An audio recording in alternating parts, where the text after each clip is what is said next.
हामी त थप्पड हान्छौँ ड्याममै पाएर हान्छौँ सिद्धो काम नगर्ने मान्छेलाई त हामी हान्छौँ 100% हान्छौँ छोड्दैनन् छैन हामी त युवाहरू हो उहाँहरूले नि भने यिनीहरूको त भर छैन है भर्खरको केटाहरू हो जोसिलो छ हो जोस तर राम्रो ठाउँमा छ नराम्रो मान्छेलाई हामीले सम्मान गरेर ढोक्नु पनि जानेछौँ र राम्रो मान्छे होइन राम्रो मान्छे चाहिँ आफूले बोलेको आफै झुके राम्रो मान्छेलाई सम्मान गर्न जानेछौँ नराम्रो मान्छेलाई यत्रो खगेर ठ्याक्क पार थुकिदिन जानेछौँ हामी छोड्नु हुँदैन सिकोस् न डराओस् क्या म त त्यही भन्छु कर्मचारीहरू डराउनै पर्छ नेपालको कर्मचारीहरू भुँडी पल्टाएर तपाईँको बस्नु बाहेक केही पनि जाने छैनन् जहाँ त्यही दुःख पाउँछौँ हामी जुनै पनि कार्यालयमा गएर बोल्नु पनि तपाईँको के हो पैसा लाग्ने हो कि के हो है उहाँहरूको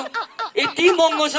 नमस्ते हजुर गर्दाखेरि नि चुप लाएर बस्छ हेरेर बस्छ आफ्नै कामबाट हजुर भनेर भन्छौँ यतापट्टि सरी एकचोटि हेर्नु चुप लाएर बस्छ 2-3 चोटि बोलाउँदाखेरि पनि सुन्दैन हौ कस्तो खालको हुन्छ हाम्रो कर्मचारीहरू